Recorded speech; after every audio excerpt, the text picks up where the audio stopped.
Buenas tardes, buenos días, amigos, amigas.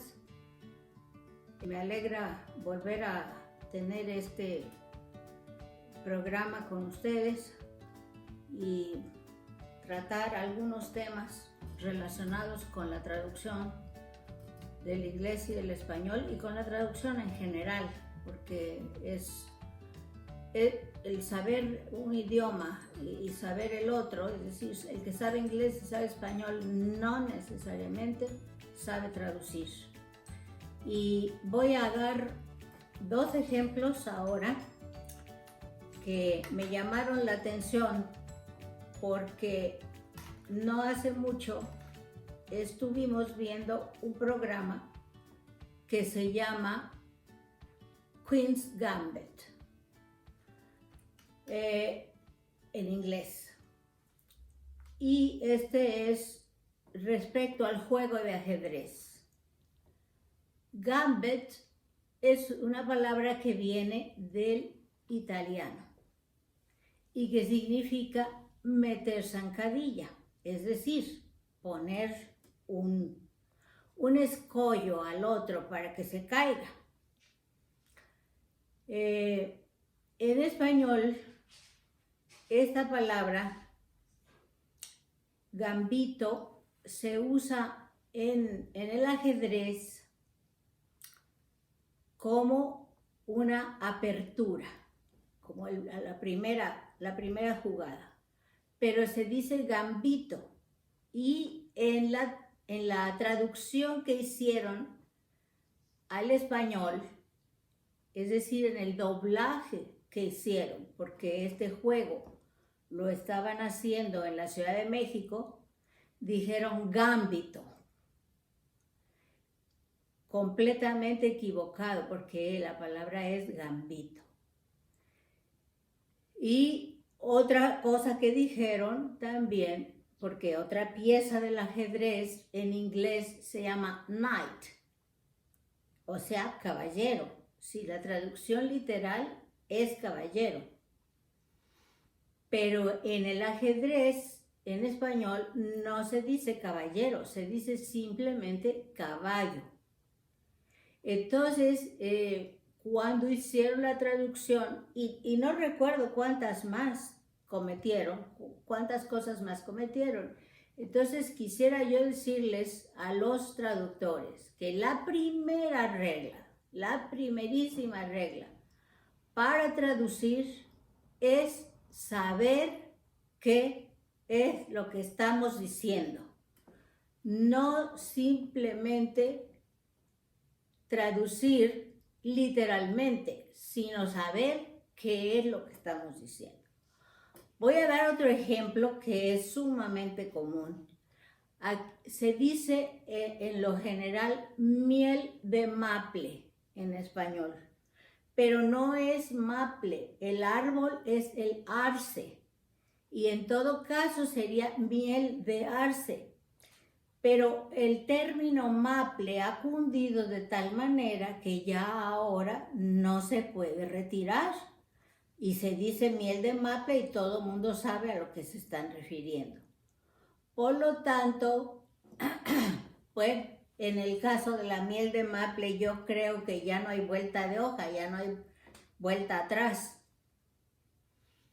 Pero en el caso de las piezas del ajedrez, que es un juego tan antiguo y es un juego tan tradicional, pues sí, yo les recomiendo a los traductores que no traduzcan simplemente de una manera literal. Hay otro ejemplo muy importante. La palabra droga. La palabra droga en español significa generalmente las drogas que se usan como estimulantes del sistema nervioso, por ejemplo, que la marihuana, que la cocaína, etcétera. Esas generalmente se les considera drogas.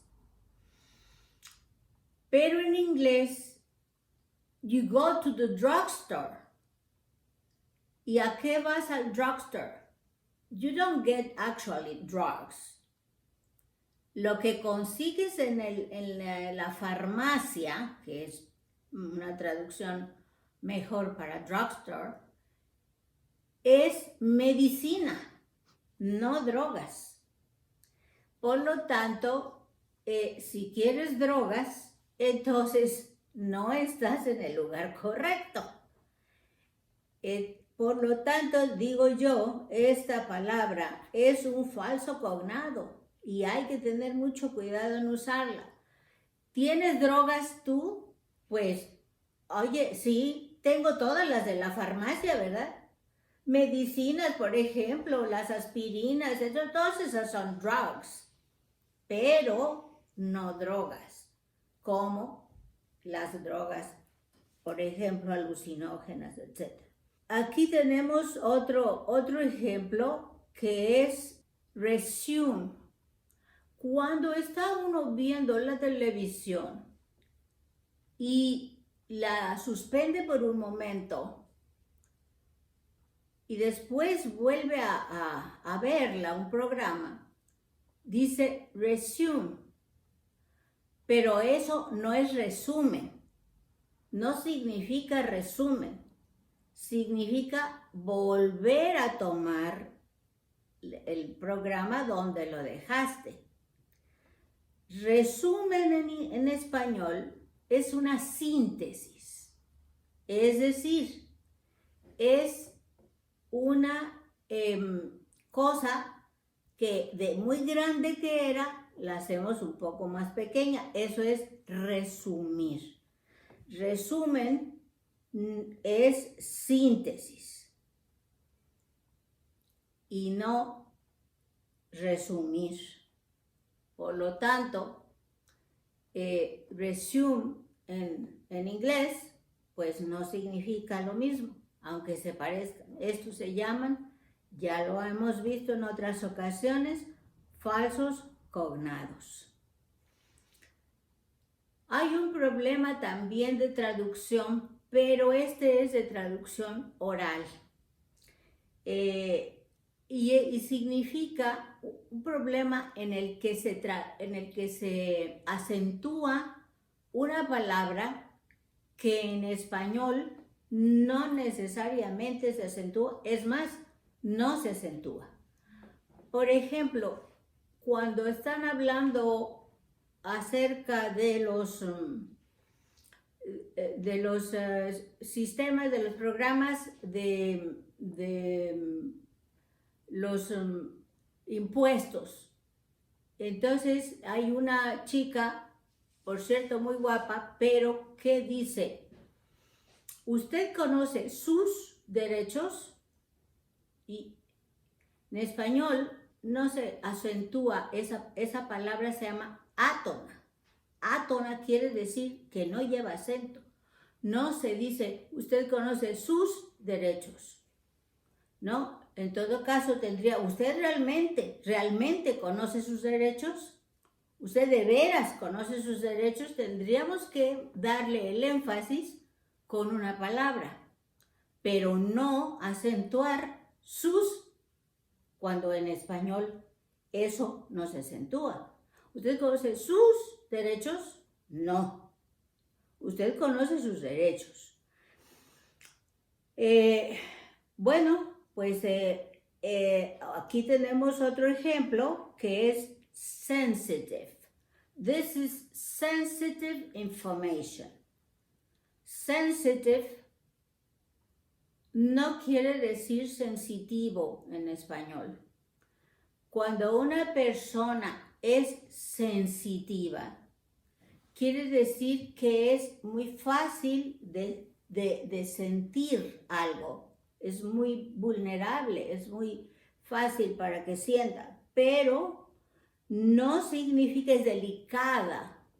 Esta información, sensitive information, tendría que ser, es información delicada, información reservada, información privada, pero no sensitiva, porque la información, pues, comenzando porque no siente, no puede ser sensitiva. Esto, amigos, nos enseña que los traductores, cuando traducen, deben de saber qué es lo que están diciendo.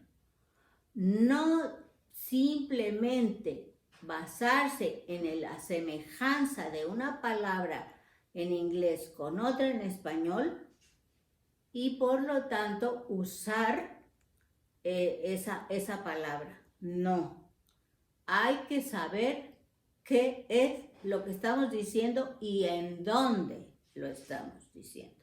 Pues hemos visto en algunas ocasiones el uso de las preposiciones. Ahora me voy a dedicar un poco a ver este uso de las preposiciones con un verbo que se llaman generalmente phrasal verbs. Pero este uso de los verbos phrasal verbs es de un registro, es decir, de un nivel de uso más bien popular. No es el inglés elevado, no es el inglés en el que dijéramos, en el que se escribe generalmente. Es un nivel mediano de categoría mediana socialmente, dijéramos. Ese es el registro, de mediano para abajo. No es el uso, podríamos decir, más elegante. Estos verbos se usan con estas preposiciones y cambian por completo su significado. Aquí tenemos el primero, bring about. Bring about es, por ejemplo, traer a colación, es rodear o encerrar algo, o bien traer a colación algo. Entonces, pues cambia por completo su significado. Rise above significa, en sentido figurado, mejor, el más importante, el que está sobre otros en nivel. Entonces, es también un uso popular.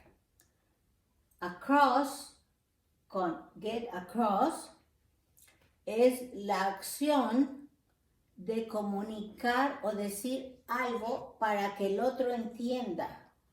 Si, if you don't get across this, el otro no te va a entender. Por fin, cuando you got across this idea, el otro te entendió. Quiere decir hacer que algo llegue a su meta. After, look after, significa,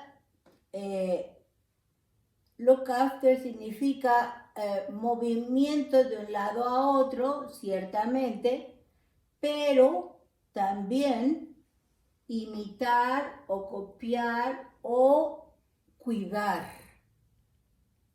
Entonces, todas estas cosas, todos estos significados de estos verbos vienen también dependiendo de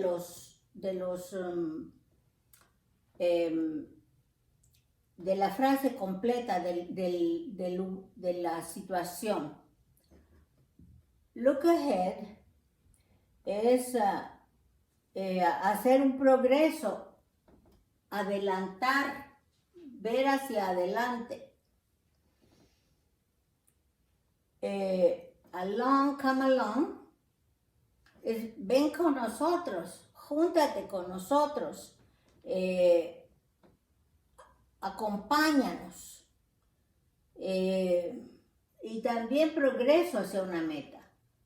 Come along with us, por ejemplo, a una persona le decimos come along with us y entonces es que júntate con nosotros.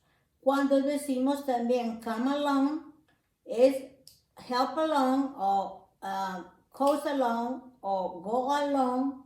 Todos esos verbos pueden ir con along y significa que van hacia esa meta. Fall apart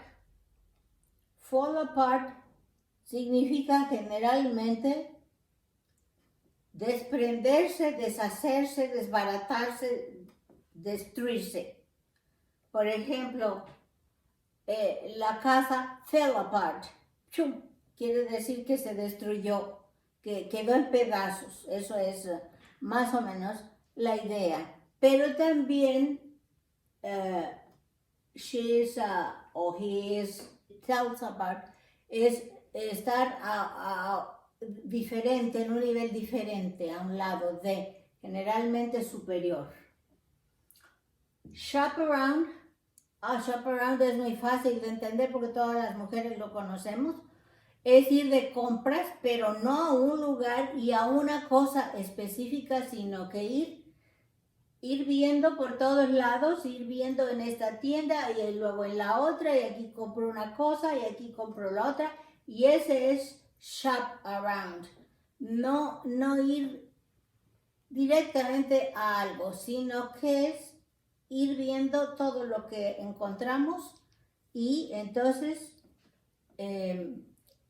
vamos viendo aquí una cosa y aquí otra y eso es shop around. Bueno, aquí tenemos también step aside. No quedó bien, pero es aside. Step aside. Vamos a ponerle bien. Step aside es retírate, hazte a un lado. No te metas en esto. Significa mantenerte separado o en reserva. Todas esas cosas pueden ser move aside, hazte a un lado. Entonces, el significado pues de estas dos palabras juntas supera el significado de cada una de ellas sola. Esa es la idea de estos phrasal verbs. Cuando ponemos estas dos palabras juntas, ya no significa solo lo que significa esta y lo que significa esta, sino que significa otra cosa completamente distinta. Este es el significado de los phrasal verbs. Cuando nosotros ponemos estas dos palabras juntas, ya no es solo el significado de esta y el significado de esta, sino que entre estas dos juntan un significado distinto. Y ese significado distinto depende mucho de la frase en que lo usamos. No siempre es el mismo significado. Muy bien, pues ahora vemos aquí aim at. Aim at es pues dirigirse hacia algo, ¿verdad? Ir hacia la meta, apuntar a, o atacar a, o golpear a alguien. Tear away. If you tear away something, like a piece of cloth, por ejemplo, es romperla. Romper un pedazo de tela en pedacitos es tear away. Pero ese es el significado literal, pero el significado, un significado, dijéramos, figurativo, you tore away my heart. Podríamos decir, ¿por qué? Porque me hiciste pedazos el corazón, porque yo te amaba locamente y tú me pagaste muy mal, entonces ese es tear away. También pull away, jalar algo bruscamente, ¿verdad? Throw away, descartar algo bruscamente, tirarlo, throw away. Y luego tenemos think back. Think back es volver, repetir, reflexionar, pensarlo de nuevo. Entonces, todas esas palabras que juntas significan una cosa distinta de lo que solitas significarían, como vuelvo a repetir, son palabras que tienen un registro de mediano para abajo, no de mediano para arriba. Bien, ahora vemos stop by. Stop by, vaya, pues simple y sencillamente, llégate a la casa, para a la casa, detente en la casa, ven a la casa, por ejemplo. Stop by. O detente ahí. No hay necesidad de decir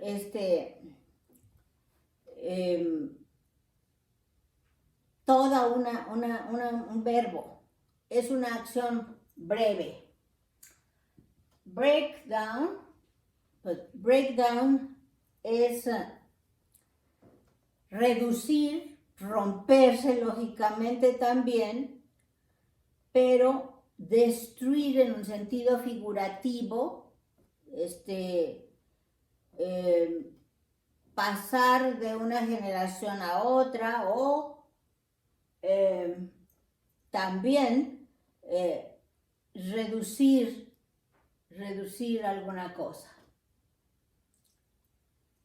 Head for es ir hacia la meta, es dirigirse hacia adelante, ir hacia allá. Porque el significado de head es la cabeza, ¿verdad? Y head for es ir hacia la cabeza, es ir hacia adelante, es ir hacia arriba.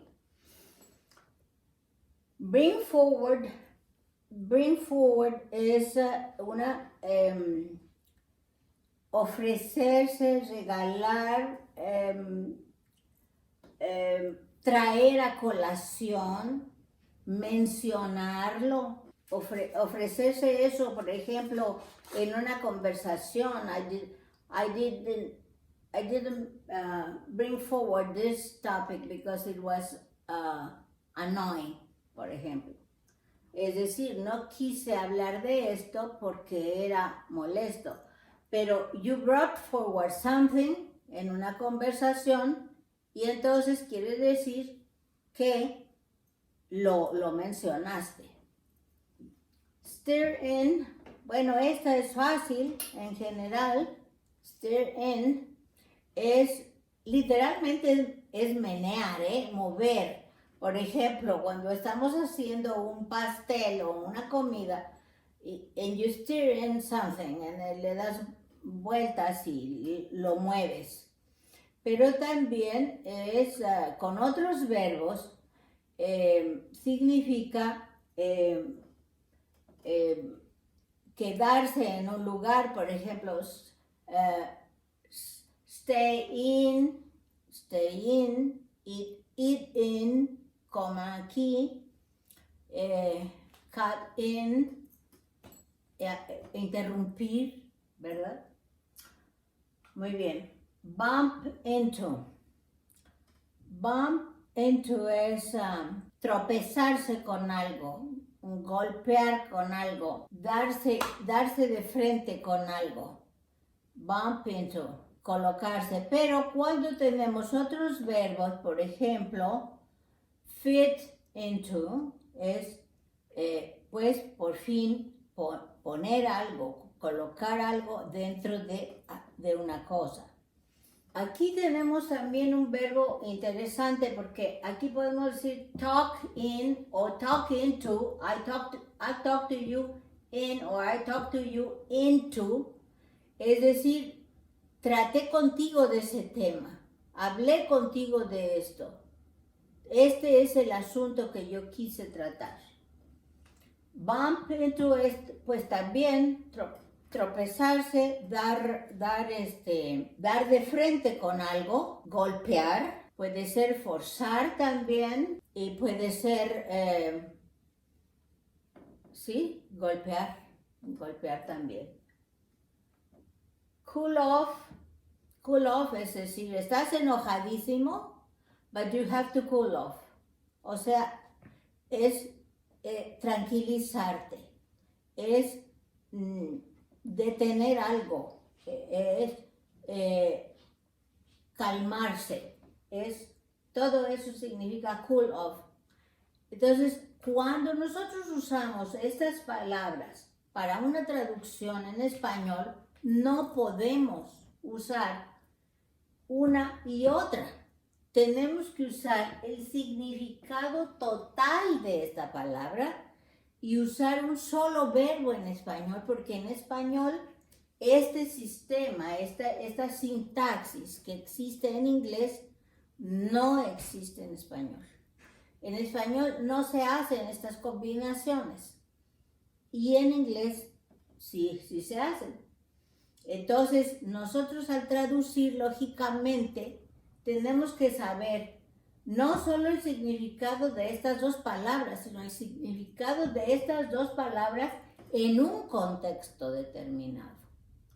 Dependiendo del contexto es en donde la vamos a traducir.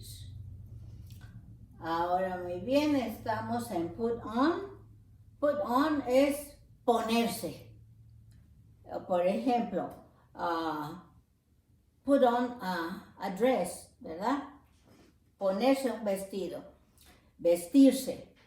O put on, pues pegar algo, stick it on. O transferir, pass it on, darle algo a alguien, transferirlo. Y por último tenemos pick up. Pick up es recoger, ir por algo, levantar, movimiento hacia arriba, ¿verdad? Mejorar generalmente es ver hacia arriba, por ejemplo, producir algo, ¿verdad? Smart up, ponte más lista. Otro ejemplo, cook up, ponte a cocinar y cocinar de lo mejor. Getting close up es acercarse. Un close up, sobre todo en la terminología de la cinematografía, el close up es un acercamiento. También es dividir cuando usamos ciertos verbos, por ejemplo, slice up o divide up, dividir. Pues esos son, amigos, algunos ejemplos de verbos que se llaman en inglés phrasal verbs, pero que en español, como digo, hay que tener mucha atención a lo que es el contexto, en donde están usados para decir efectivamente que ese es el significado. Muchas gracias.